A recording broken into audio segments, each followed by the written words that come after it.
Welcome to the IFRC General Assembly, where we set visions, strategies, and policies that guide our movement, uniting our national societies around the world.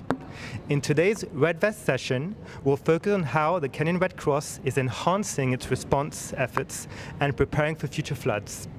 I'm honored to be joined by Dr. Ahmed Idris, Secretary General of the Kenyan Red Cross.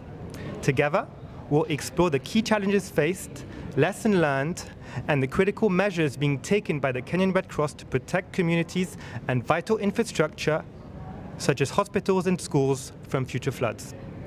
Now let's dive in.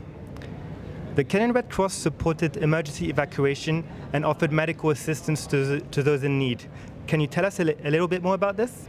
Thank you, and excellent that we could have opportunity to have this discussion. The most recent floods in Kenya affected, it's one of the largest floods we faced as a country in many years. Over slightly more than half the country was affected underwater. Over 300 people died as a result of the floods, with many hundreds more getting injured, and more than 300,000 people in displaced camps for a period of up to about 5 months. So it meant that many people were affected, and through that process, of course, people were injured, communities had to be evacuated to safety, and the Kenya Red Cross was the primary response organization in collaboration with government to achieve that. So we deployed the various mechanisms, logistics and infrastructure of the organization to support communities, using boats, using vehicles, many, of course, being supported by volunteers themselves, carrying children, disabled population, and the old to safety. Could you tell us a little bit about how many volunteers were engaged during the response? So in total, we engaged about 72,000 volunteers in different parts of the countries, some working every day to provide essential support to the communities. Within the most affected regions of the country, we had up to 4,000 volunteers who worked continuously for up to 3 months without a break. So a huge deployment in a large part of the country. And you mentioned that the operation lasted 5 months. Yes. Could you tell us a little bit more about what was learned in these 5 months? So the 5 months, there are several issues that we've learned. One, at macro level, we need to make an investment in national institutions and national capacities for emergency response. I think the idea of being prepared throughout for emergencies, not just when we have the hazards materialize into disasters. So the first lesson for us is that continuous investment pays off, and investment in the volunteers, building their capacity, investment in logistics and equipment for emergency response, but more importantly, investment in key other capacities such as software and technology for analyzing data, for running data, and for storing data.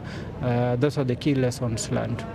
So when you mention analyzing the data, so you have a center, you collect data, and with this data you're able to anticipate maybe what future events could look like? So Kenya Red Cross runs an emergency operations center, which is a national emergency operations center, providing services not just to the Kenya Red Cross but to other partners, including the government of Kenya. But we also run the International Center for Humanitarian Affairs, which is a center within the Kenya Red Cross that has a role in knowledge management and focuses specifically on how we utilize data within the programming of the country. So consistently we collect information, different data sets, we analyze them for predictability, so to be able to create predictive models for emergency response.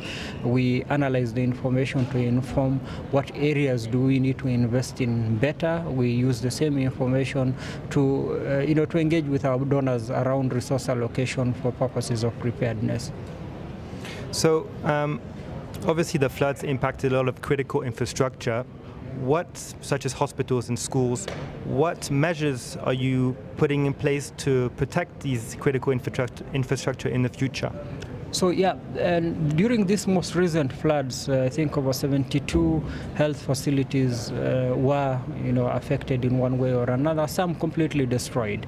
What that means is that populations are not able to access services, and this is key services such as primary health care services.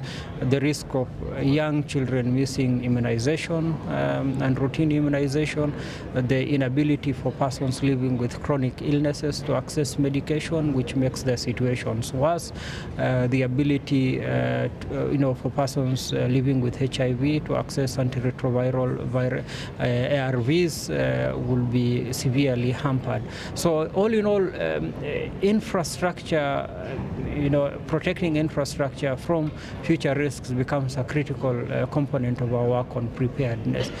Kenya Red Cross is working with the government of Kenya in flood-proofing facilities, essential facilities, especially hospitals that provide key services to communities.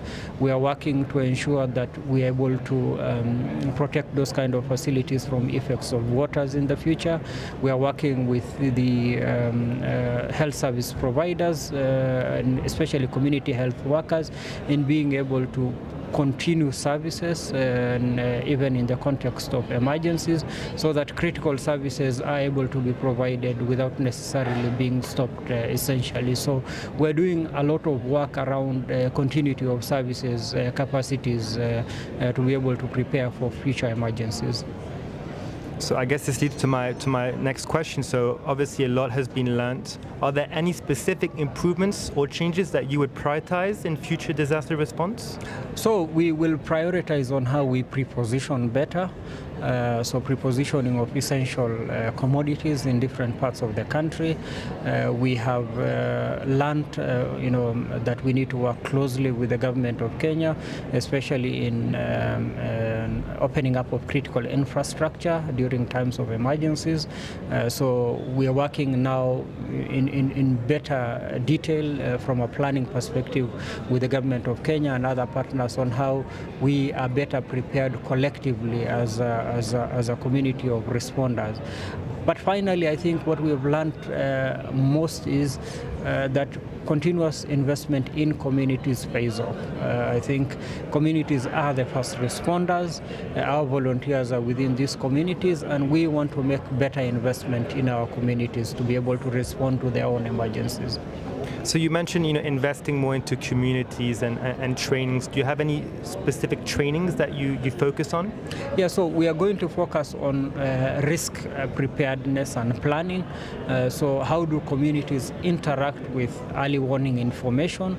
How are they able to disseminate appropriately to each and every person within the communities to understand and to act better on early warning information? So that is one of the key parts that we want to invest in.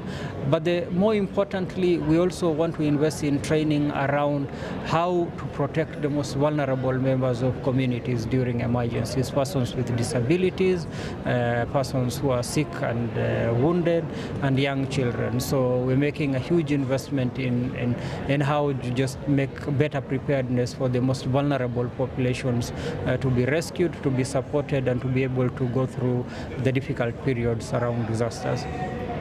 Dr. Idris, thank you so much for these valuable insights. We hope you've learned a lot. All the people following us today will continue to be live throughout the week, so make sure to follow us. Thank you very much. Have a good day. Goodbye. Thank you. Bye.